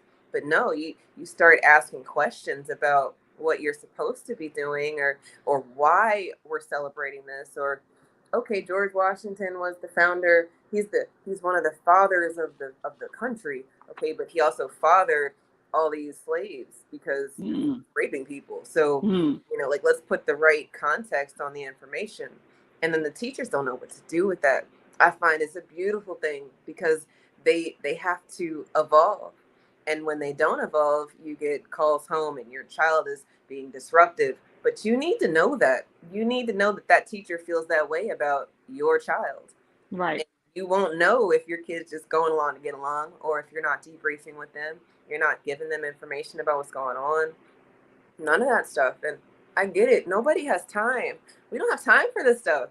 But I feel like it's our job, right? Like this is my role. This is what I'm supposed to be doing. So we do it for our children here. I'd love to support other foundational Black American children, Black first children here in the country. Everybody should know their role. But if you don't, then you're gonna be out here looking crazy in these social media spaces, in our actual faces, people showing up to the rally because it's cool and not because it was what we needed to be doing, or showing up to the expo because, oh yeah, I'm here, look at me, I'm here, but not making any connections or doing any business or building constructive conversations. Absolutely. The building part of it is, I can appreciate Tariq for having an event like this. April's New Black Media Appreciation Month, so shout out to him for things together. I mean, I'm a student of all three of them, and I find that I'm always learning. And if I'm always learning, they're always learning. And it's just the children, not the New Black Media. I found Tariq, and I think someone sent him to me. Whatever year Mike Brown died, I think that was 2014, if I'm not mistaken. I don't know how. I think someone sent his one of his broadcasts to me, and once I saw that one, I started going back to old ones and just chiming in every week. And I was like, I didn't know shit about my history. And then I got all the Hidden Colors series. Actually, I think Keisha and I have gone to an event together. No, actually. So Kay and I went to see Dr. Umar at one point. We went. He was here in LA. Yes. He was here in LA, and that's when before he went crazy. But Kay and I went to go see Dr. Umar. Yeah, so it was just like, I just literally started buying books like crazy. I completely shut my TV off. I don't watch TV now. Like if I'm either reading audiobook, regular books, because they're all, right here, down here, even down there, like I'm always buried in a book, if not a physical book, audio books, or looking at documentaries. Like I just was like, I've been too far behind. And the last thing I need is to have my kids behind. And now I would say I wasn't where I am today with my daughter, sadly. Like, so now I'm like re-teaching her. She's relearning. I was able though to get my son early and young, and I'm so grateful and thankful, that got into my, I would say consciousness, if you will, when I did for him, so that he won't be out here talking about black and brown and all lives matter and all this stuff. Like I that's just doing him a disservice, and I can't do that to me or him or my daughter. And just to add to that, that's one of the reasons I'm here, because we took a group of students on the historically black college shore and, showed them some things outside of their norm. And I think a big highlight of it was being in a space where they seen a lot of themselves. And one of the things I heard one of the students say was just talking about how, like, they're really serious. Like, they're really serious about this. And it's like, yeah, you learn to socialize, you learn to network, you're getting some education, but you're getting history with it too. And I feel like no, I was like you. Like, I started behind the books, but I'll go to a conference. I'll go to somebody's speaking. I started diving into that. Even now, certain topics, like anything black at work, I'm tapped into. So black parents, black students, black teachers. I was in health at first, again, advocating for black folks' health and wellness. Now I'm on the other side of the fence in this. I don't know what it is, because right now it's like it's just a system. It's not education. It's just a system, and it's a lot of political play. And we doing everything but focusing on the kids. And then the ones who are focused on the kids are the ones who are looked at as inadequate, or you doing too much. In some cases, it just depends, but it's like some people really do care, and unfortunately that's not what that's all about. So I thank just Eve for what she's doing with the Sunday school. Thank you. A different kind of Sunday school. Sunday school is usually church. Look, I thought definitely move some people in the right direction. I am not I'm not religious at all. But I remember Sunday school. I mean, I grew up in the church. I remember Sunday school. And what I didn't know, because I didn't go to a black church, I didn't know that adults had Sunday school too. Like that whole concept was brand new to me. And when I found out, I was like, that makes so much sense to have a moment of convening with the congregation before we talk about what we're about to talk about, because y'all might need some more information about what we're talking about. Like, it all just kind of came together. Like, everybody needs to have their own separate safe space to talk about what we're going to talk about.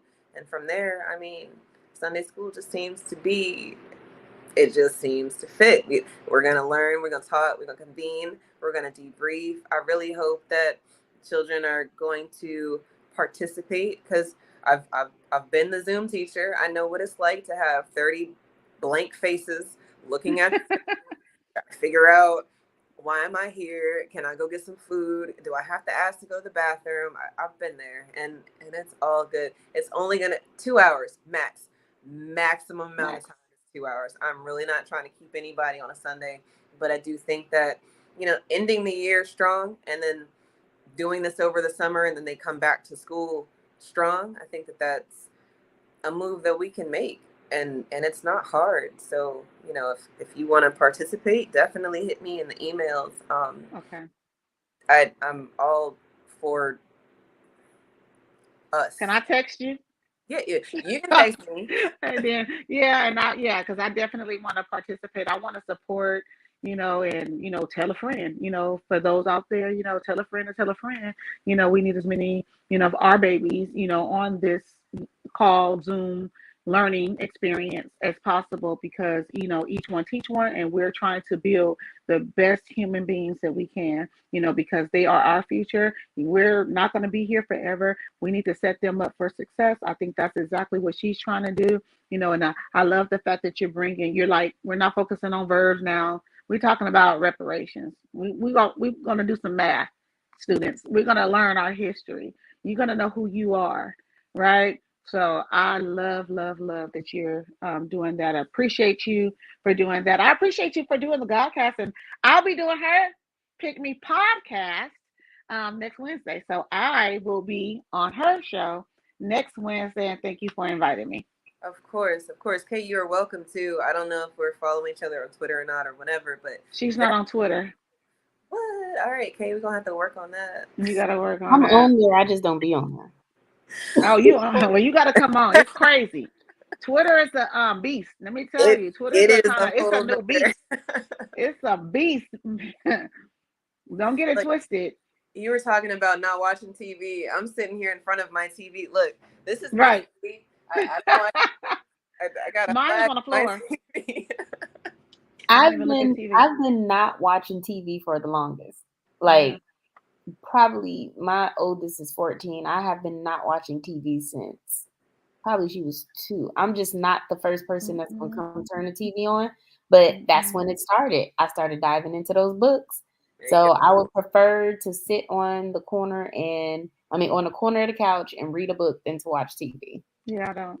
It's so much on the TV though. I mean, as mothers, if you're gonna allow your kids to watch TV, you have to watch TV because if you flip on Blue's Clues and find out that mommy and daddy and giraffe is with the elephant and the fly is with the like, what the hell is going on?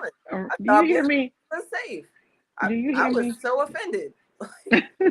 No, the babies are not safe now. Absolutely not at all.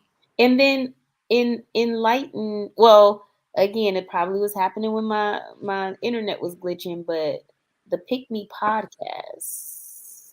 What will we talk about on there again? Oh, it's a conversation centered about us. So yeah, probably similar to this conversation tonight. I try to jump around topics. They're all centered in reparations because we're owed a debt and they need to pick me, you, us. They need to pick us and cut that check. Cut the check. Cut that check. So definitely black first, black centered conversations about pretty much anything. We do interviews sometimes. We've interviewed like Dr. Winters, Dr. Short, Sister Shahrazad Ali, Taisha, just people who want to come talk. I would love to talk to you about how you feel about things. I think that having uncomfortable conversations is what gets people to move. And that whole pick me thing, they tried to make that bad, but I don't understand what's bad about wanting to be chosen. I feel like that's my ultimate destiny, is to have been chosen so that I can do the work that I'm supposed to do. Somebody chose me to be somebody's mom. That's excellent. I can't wait. I mean, really got 5. Right? Yeah. So Kay used to have something. She doesn't do it anymore, but I think we're gonna bring it back. But she used to do coffee with Kay, and what she would do is get a man, right, and treat him to coffee and talk. Oh, that's nice. But talking about relationships between Black men and Black women. So it was Black centered, right? And so she started on Facebook, and the conversations would start, in the comments, then the DM, and she was like, I'm going to start Coffee with Kay. And then she would just, invite people, and it started weekly, where she was, and they'll meet at a coffee shop or something, or a restaurant, and they'll have those tough conversations, but it's one-on-one. I love that. Kay, bring that back, please. I think that's great. I'm working on it. So yeah, we need Coffee with Kay back. For sure. I think that's great. I'm gonna figure out, because they get recorded anyway, but I'll try to figure out just the general conversation part about it and see how we could kind of podcast it a little bit. Okay. Nice. I love building. Sincere said, I want coffee, so you're gonna be the first runner up. Right. How long are you gonna be down here, by the way? Till tomorrow. Let me come on camera. Peace, everybody. What's going on? Peace. Oh, you leaving tomorrow? Yeah. I don't. Unless I figure out how to extend the flight, but I don't. not do that. I don't usually stay for a short time. Not in the A. But yeah, I'm definitely on deck for that, man. You know what I mean? We definitely want you to bring that back, and I'm a candidate. I'm a candidate. But let me just add on to some of the conversation from tonight, man. Y'all started, kind of talking about us as parents, gaining consciousness and, understanding who we are as a people and all of that stuff and trying to instill certain values and principles into our children. And so I kind of wanted to tie that into the topic of tonight's show with the toxic mothers, because what I've learned that as a father, that's a difficult task when you're dealing with somebody like that. You know what I'm saying? Trying to co-parent with A fool. certain type of individual that undermines your duty as a father. You know what I'm saying? That doesn't share the same values, and that goes back to what people were saying earlier in the comments about choosing wisely in the first place. You know what I'm saying? Mm-hmm. So that we could keep these families together, because that's the most important part. You know what I'm saying? For the children to grow up, with that strong family unit. Mother and father, everybody under the same roof, everybody on the same wavelength, everybody on the same page. You know what I'm saying? As far as how the children are going to be raised and veered and what principles are going to be instilled within them. But with those toxic mothers, man, and I know a lot of brothers, we deal with that.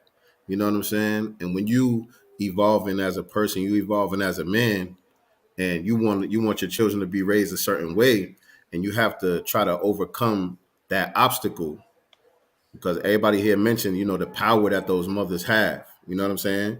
It's a powerful thing, but it can be used as a weapon or it could be used as a tool. And so what we Mm-hmm. talking about tonight with the toxicity is definitely it's like the ultimate weapon.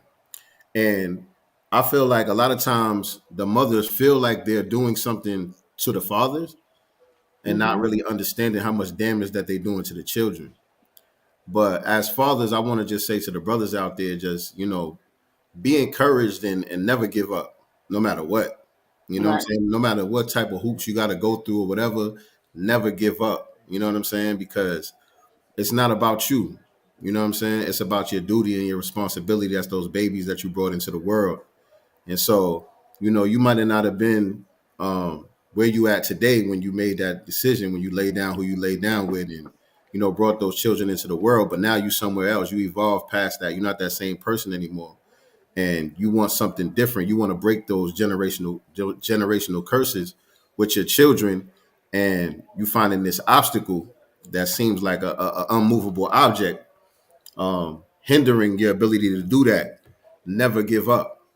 Be Never creative give as up. possible to try to climb that mountain and get over those hurdles, because it's your duty. It's our duty. You know what I'm saying? And even as the children start to age, because trying to figure that out, time is going by. You know what I'm saying? When we trying to figure Mm-hmm. those things out, time is flying by, and they don't stay babies forever. But even as they get older and they start transitioning into adulthood, it's still our job. It's still our role to play. And a lot of times when they do start to get to that age, if you were doing your job all along, they start to realize, you know what I'm saying? They start to look back and in hindsight realize some of the bullshit. You know what I'm saying? And then it might be later in the game, but you have the ability to kind of reprogram it before it's too late. Right. So I just want to Shout out. say that to the Yeah, brothers. don't be discouraged, fellas. Absolutely. But I think to your point, whether the woman that they're laying with is a toxic mother or they come from a toxic mother, they have to be strong enough in themselves to say no. I mean, Mm-hmm. I feel, and I could be wrong, Sincere, so you can correct me if I'm wrong, but I feel like a man teaching the women how to treat him, Say and it again. Repeat that. I feel like we teach each other how to treat each other. We do. So he's teaching her how to treat him. She's teaching him how to treat her. And if it's bred on toxicity, then nobody is going to get the help that they need. Nobody is going to get the output that they're looking for, because Right. they're looking for the wrong thing. Whoever they're whoever their significant other is, whether it's the guy or the girl, they didn't come from what they're looking for. Like that foundation is missing. Right. And the thing about it is, the only thing that we have the ability to change is ourselves. You're not going to be able to change the other person. Yes. You know what I'm saying? So That you have to work on healing and evolving to be the best version of yourself, and just like I said, continuing to find creative ways to do your duty. Right. And I think that's a part of it too, is a lot of people are more focused on changing the other person than they are themselves. And my thing is, if you're focused on yourself, your healing, a lot of times that healing will rub off on them, or it'll magnetize, it will make them want to heal themselves, or it will push them further apart from you, right? But Right. either way, you're going to get the answer that you should, or need either way. Yeah. A lot of times with the type of women that we talking about tonight, a lot of times your healing is, and it's like an assault to them. The fact that you have the nerve to evolve, especially y'all not together no more. And like I said, you might have been in one place at that time when y'all was together. Neither one of y'all wasn't shit. You know what I'm saying? Right. But now you got your shit together. You know what I'm saying? You going through your healing process. You might be in a new relationship, healthy relationship. Now you got this new woman, wife, whatever. You treating her right and being all of the things that she felt like you were supposed to be to her, and she resents that. That makes her even more upset. The fact that you're a good father makes her more upset because it doesn't fit in with the narrative that she tells everybody about you. Everybody else. Yep. You know what I'm saying? And I'll speak to that one again on story time. So, I remember, at some point this man felt like I'm gonna have a baby. So, I gotta go get a job, gotta do this. Technically it was his first job. First job, I remember he was scared to apply. I said apply anyway. And it was like the gas company. Got the job. I mean, it was temporary contract work, but you got the job. You applied You got in. the job. And so we had to wake up at 4:00. You notice I said I was pregnant. And I remember one day he got ready for work and heard the mom in the kitchen say, "You got that girl getting up, driving you to work, and she pregnant." One, I ain't gonna lay around in the bed all day. Two, we got to get to work. Right. We got to get to work. I could sleep later, but we got to get to work. And had you not, it would still been a whisper. See, she know you need to get work, and she ain't stepped up to help you out. She got a car, and she knows you're trying to work. So absolutely. And so it's damned if you do, damned if you don't. And you got to remove yourself from that toxic situation. I'm sorry. I really feel like her self-healing, your friend's self-healing, will include him if she's strong enough to get her own. Yeah. And he'll go. I mean, I'm trying to encourage it. It's a shame that it has to come to blows like this, but he started it. He started it when he allowed his mom to have this vocabulary against the woman he's laying with. Because again, unless mama's trying to lay up with her son, she's got a husband, so she doesn't need that, or she's got that department taken care of. So now it's just who I have control over, and I don't have any of the rest of the kids to control. So I'm gonna lay it all thick on you. He started it.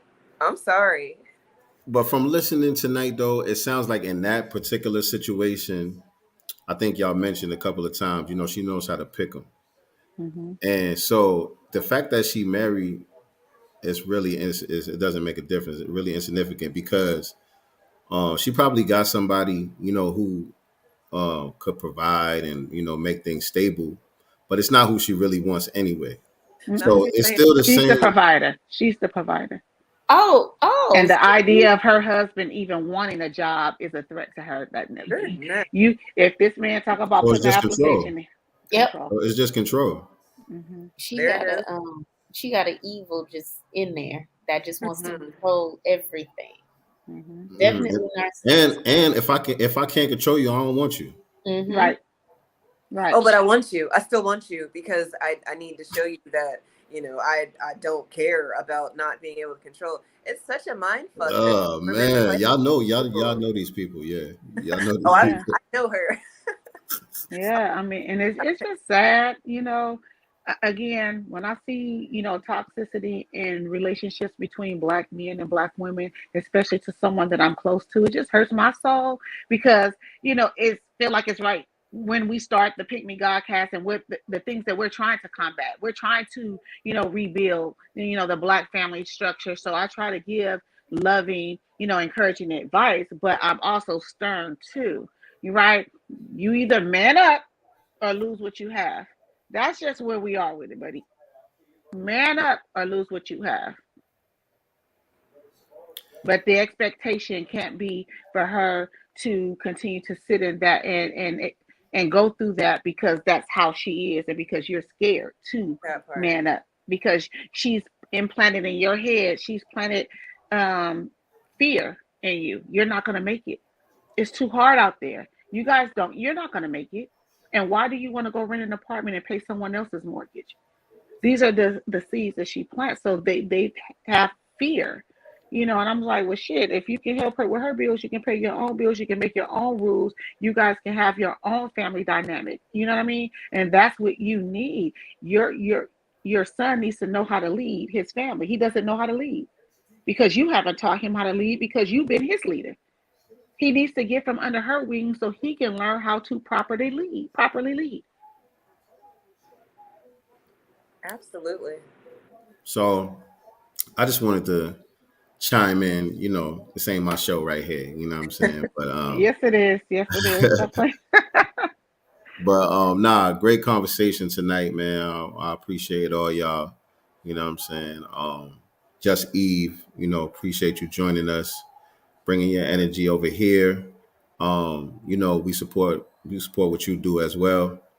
Kay, I'm so glad that you decided to join the Pick Me Godcast and bring your knowledge and experience to the table as well. It's dope. Everything is working out perfectly. I love how this is going, and so look forward to more shows, man. You guys, everybody, make sure that you shout out your social media. Let everybody know where they can follow you, stuff like that. Website, anything that you got going on, put that We stuff can out start there. with Eve. Let's start with Eve. Okay. You can follow me on Twitter at Just Eve. I think it's actually at Justice for Just Us, but I think that if you type in Just Eve, I'll pop up. FBA Sunday School on Twitter. We're not really doing anything just yet, but we're coming. On YouTube, the Pick Me Podcast, or Just Eve on YouTube. I try to keep my Pick Me stuff separate from my political stuff, but again, since I'm always talking about reparations, they all just kind of all seems to be the same thing, just a different thumbnail. So definitely check me out. I appreciate being here. I love this conversation. I'd love to participate some more. Thank you. Thank you. And Kay, where can folk follow you?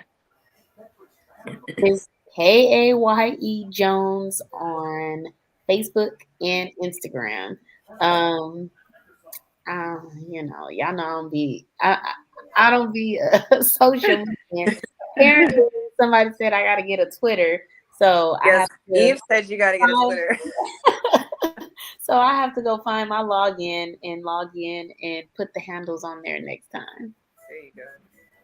And y'all know that y'all can follow me on Twitter at Nicety Girl and on Instagram at Nicety Girl with the number 1 at the end. Of course, Sincere and I do the Black Business Showcase here on YouTube at youtube.com/Sincere Love the God.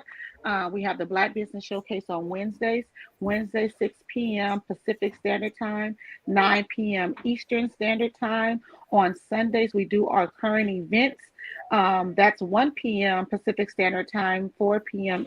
Eastern Standard Time, where we talk about important topics as it pertains to Black society. Of course, we have our children's book series, 7, The Super Heru. That will be dropping soon, so pre-order now at www.godcastbooks.com. Also, you can get Sincere's latest, the greatest album of all times, The Masters, The Masters Table. You can get that at the mastersrsvp.com. Also, it is on all digital streaming platforms. The Masters Table, get it now. Look at you. Look at you. Look at you. Look at you. Look at you. Acting like a host, a co-host. I like it. Look, y'all, I'm usually quiet and nobody knows this. Believe it or not, no one believes me. I don't like this.